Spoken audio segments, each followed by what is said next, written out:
How should Pakistan respond to the Great War? There is an ominous warning in the Quran. Don't go for guidance in someone who is getting dreams and visions. Don't go to the political analysis from the universities. Don't go from this one and that one and the other one to get guidance. Where do you look for guidance? Pakistan? Where? The answer, of course, is in the book of Allah, the Quran. And if you don't have scholars who are capable of going to the Quran and locating in the Quran that which explains the great war that is coming, that's sad. But I'm sure you do have such scholars. Maybe you're not listening to them. So I'm here in Pakistan for the first time in many years to share with you, as gently as I can, an explanation of Pakistan and the Great War. Allah warns in the Quran, إِنَّ اللَّهَ لَا يُغَيِّرُ مَا بِقَوْمٍ حَتَّى يُغَيِّرُ مَا بِأَنفُسِهِمْ. Allah will not change the condition of a people, regardless of how pitiful it may be, unless and until they take the initiative, using Allah's guidance in the Quran, to change their own condition. So if Pakistan is to prepare for the Great War, is it not simple to understand that your preparation for that Great War must commence from the Quran? Is that so difficult to understand? And if there are those who are offering an analysis based on the Quran, you should show respect for them and listen to them. If you do not do that, if you remain with your arms folded and you do nothing for the next 4 years, you do not go to the Quran for guidance. And when you go to the Quran for the guidance, the Quran tells you, follow him. This man who was sent to teach the Quran, Nabi Muhammad alayhi salatu wasalam. Allah is telling you in the Quran, follow him, follow Nabi Muhammad alayhi salatu wasalam. So not only do you have to look for guidance in the Quran, but you also must look for guidance in the Hadith, in the Sunnah, to the extent that it is in harmony with the Quran, because the Quran is absolute truth, al-haqqul yaqeen. The Quran is absolute truth, al-haqqul yaqeen. And nothing else shares that status. So it should be elementary for you to understand. They will never understand it in the Darul Uloom. That's why I'm leaving them, I'm moving on. They will never understand it. But for you it's simple. Since this is absolute truth, and nothing else shares that status, the Quran must sit in judgment over the Hadith. If the Hadith speaks about Ghazwatul Hind, for example, which is now a matter of importance for Pakistan in the context of a war which is coming, you do not simply accept the Hadith on Ghazwatul Hind, or a war which they interpret as a war in which Pakistan will defeat India. Muslim Pakistan will defeat Hindu India, and Muslim Pakistan will then rule over Hindu India. If this is what it says, this is their interpretation. Of course, at the time of the Prophet ﷺ, Hind was not India. Hind was this whole subcontinent. But never mind. That's their thinking. The Quran must sit in judgment over the Hadith. And when the Hadith is in harmony with the Quran, we accept it. But we have to check out the Hadith and do the intellectual work, the research work, to see whether or not the Hadith is in harmony with the Quran. And that's not a work for schoolboys. No. And I'm inviting Pakistani scholars inviting you to take a look at this hadith about Ghazwatul Hind, because it seems to have captured the imagination of many people, including scholars. And it is pivotally important. You have to address it. Is this hadith in harmony with the Quran? That's the homework which has to be done. Now then, if a great war is coming, and it might come within the next 4 years, and I hope I'm wrong, what are the implications for Pakistan? Thank Allah that Pakistan has not betrayed the Quran, and Pakistan is not a member of NATO. Thank Allah for that. Let the sheep and the cattle and the goats and the camels stay with NATO, but we are not a part of NATO, and we thank Allah for that. But I want to share with you my view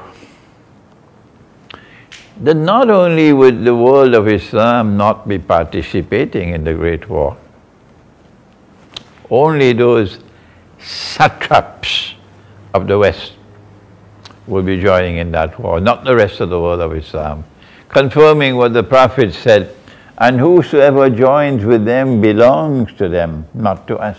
وَمَنْ يَتَوَلَّهُ مِنْكُمْ فَإِنَّهُ مِنْهُمْ إِنَّ اللَّهَ لَا يَهْدِي الْقَوْمَ الظَّالِمِينَ. Surah Al-Ma'idah. I therefore want to make this first statement. I do not anticipate the world of Islam participating in the Great War. It's a war between the West and Russia and China. And those who are supporters and clients of the West will be joining in the war. What is Pakistan's role? I am in Pakistan because I don't see the last shower of rain, scholarly rain, coming from Turkey, which is comfortably in NATO, and nobody is making an effort. Nobody is making an effort to condemn it. I don't see the last shower of rain coming from the Arab world, where the oppression is intense. No people are suffering more than our Arab brothers. Their governments are oppressing them. You have a beard, you're in trouble. Yes. The governments in the Arab world have become Fir'auns. And in Egypt, our people are suffering and groaning. Around the Arab world is happening. Perhaps there might be less oppression in Algeria, but oh yes, the people of Yemen are suffering. Oh yes, they've been suffering for 7 years now. And despite that, there are sheep and cattle and goats and camels who have respect for Saudi Arabia.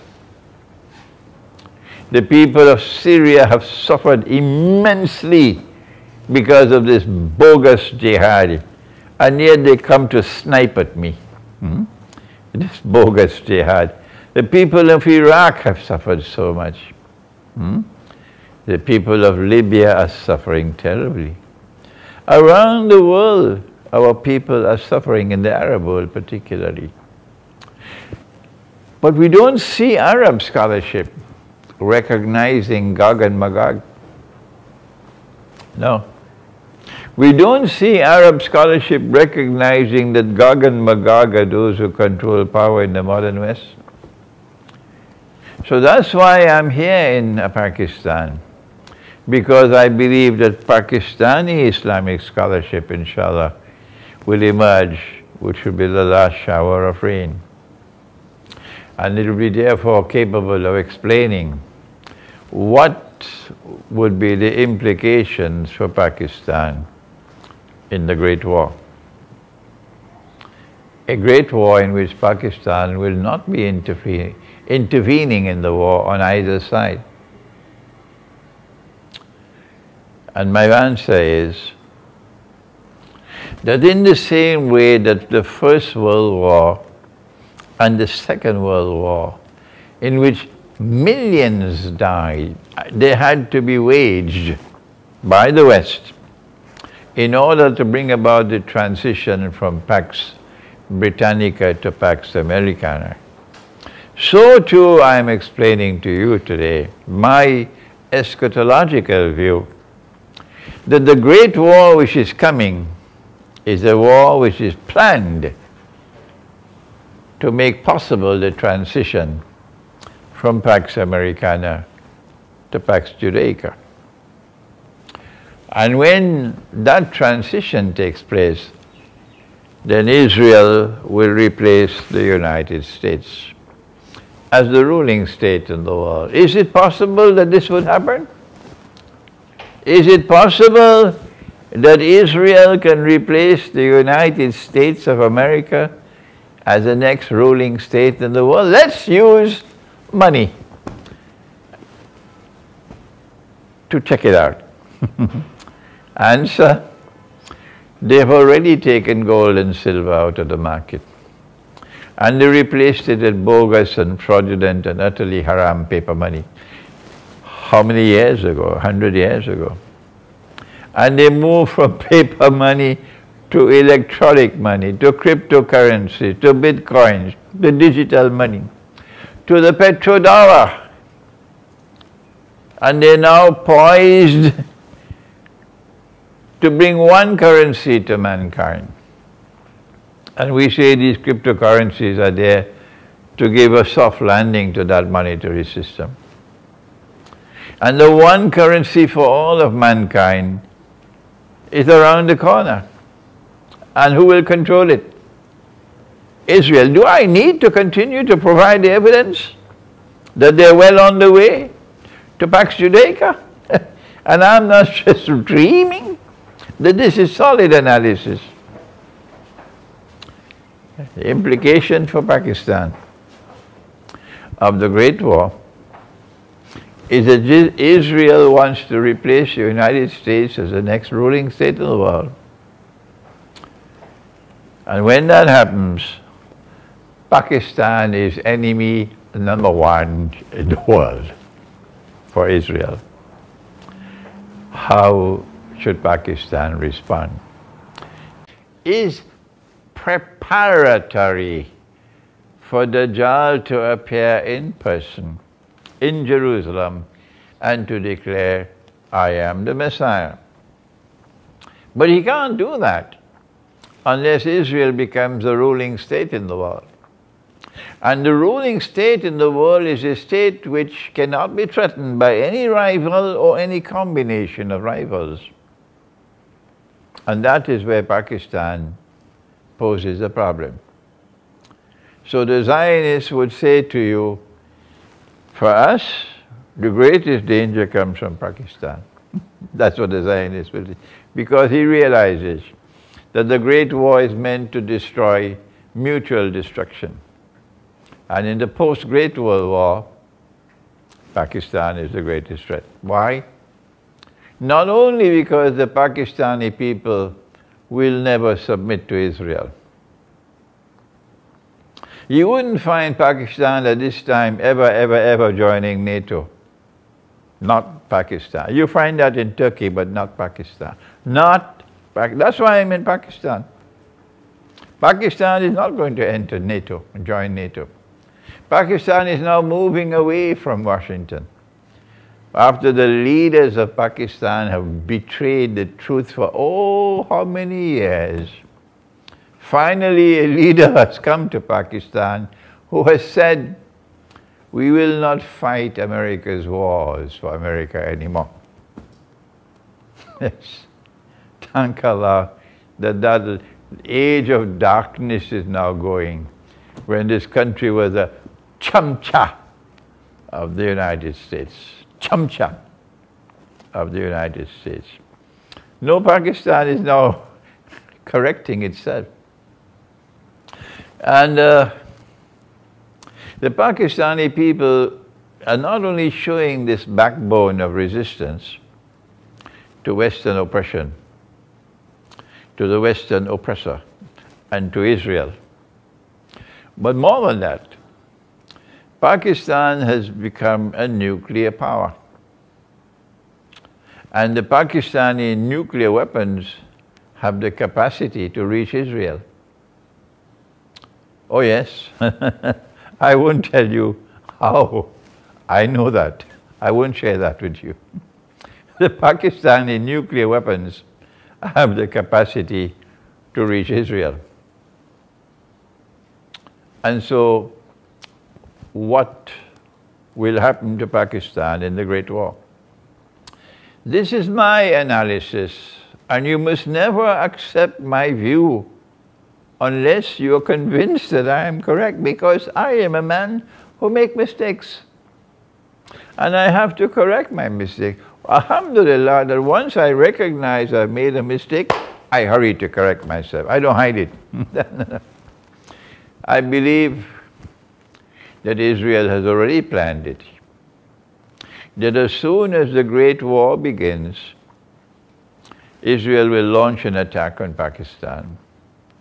And Israel will have the support of Modi's India, not India, Modi's India, and the support of NATO. NATO will be back again in Afghanistan, and Modi on the right side in India, and Israel from the sky. And the purpose of the attack on Pakistan would be to denuclearize Pakistan. If I am wrong, tell me what's right.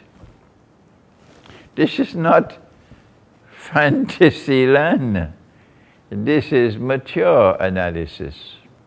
I have come to my conclusions. I'm almost 82 years of age by the moon, and soon to reach 80 by the sun. So at this age, and after traveling extensively and studying, and Allah blessed me with great teachers. Oh yes, great teachers. And I have come to the conclusion that they will attack Pakistan at that time. Number one, to denuclearize Pakistan. But number two, which I have not shared with you previously, maybe 10, 20 years ago I must have said it,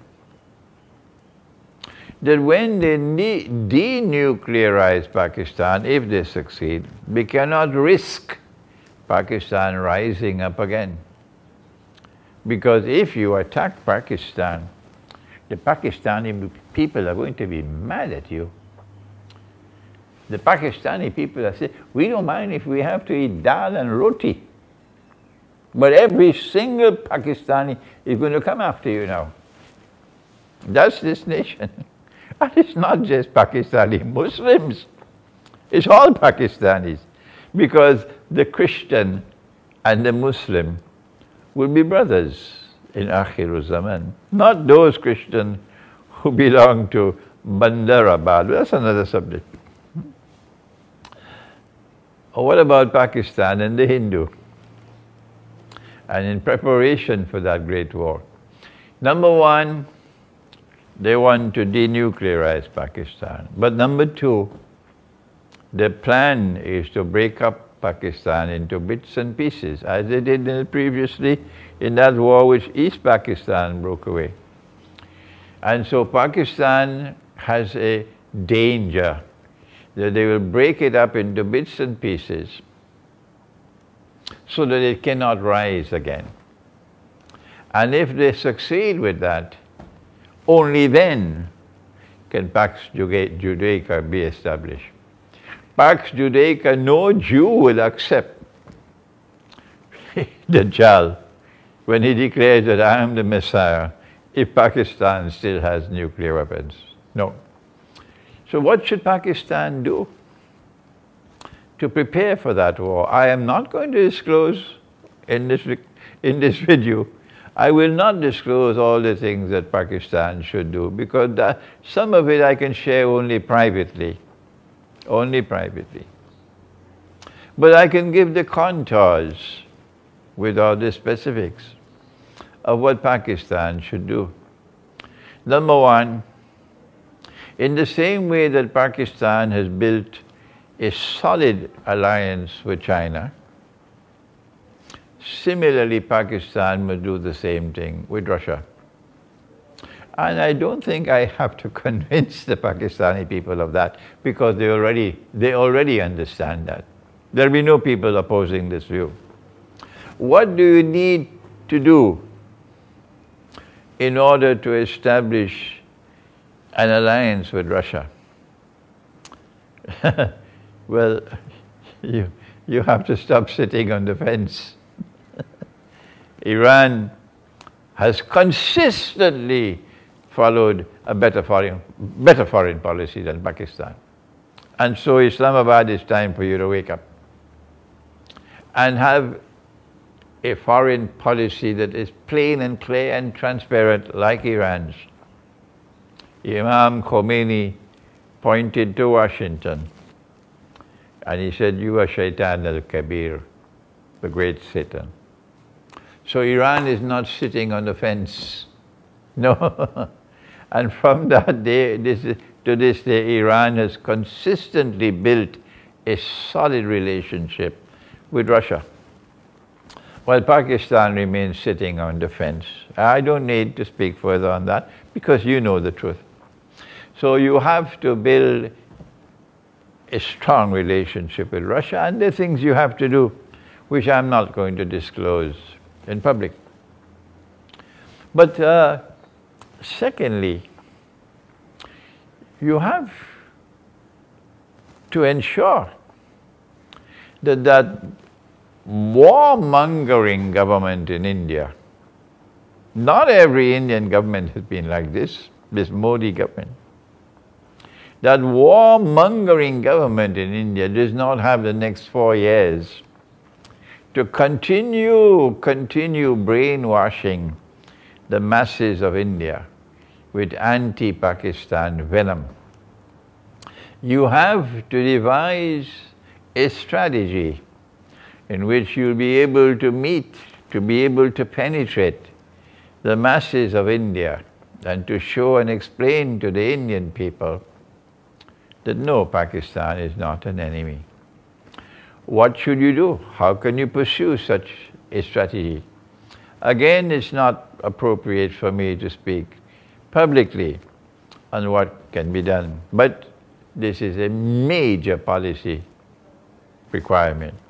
Not just Russia, but also India. You cannot sit down doing nothing with your hands folded, as you've done for 70 years, apart from a brief period of President Zia-ul-Haq, which is cricket diplomacy. And then the third thing that Pakistan needs to do before we end is that you have to declare plainly and clearly that this country recognizes absolute truth to be located in the Quran. No one can dispute that. So what is the problem? Why can't you proclaim it? Proclaim it in Parliament, that this country recognizes absolute truth to be located in the Quran. And the Hadith supports the Quran to the extent that the Hadith is in harmony with Quran. The Sunnah supports the Quran to the extent that the Sunnah is in harmony with the Quran. And this country pledges itself to seek to ensure that the conduct of state would always be in conformity with truth in the Quran and with the guidance that's located in the Quran. We know, Pakistan should say, we know that we are not doing that now, but we pledge ourselves to make an effort to remain faithful to the Book of Allah. Even the secular Pakistanis would not have a problem with that. When you make that pledge, then be sincere with it. And then recognize where are the areas where you have betrayed the Quran. And then one by one you try. Not overnight, no. In a very carefully prepared way, step by step, not rushing. You try to correct your mistakes so that you can live a life the country would have the conduct of state of Pakistan would be in harmony with the Quran and not in conflict with the Quran.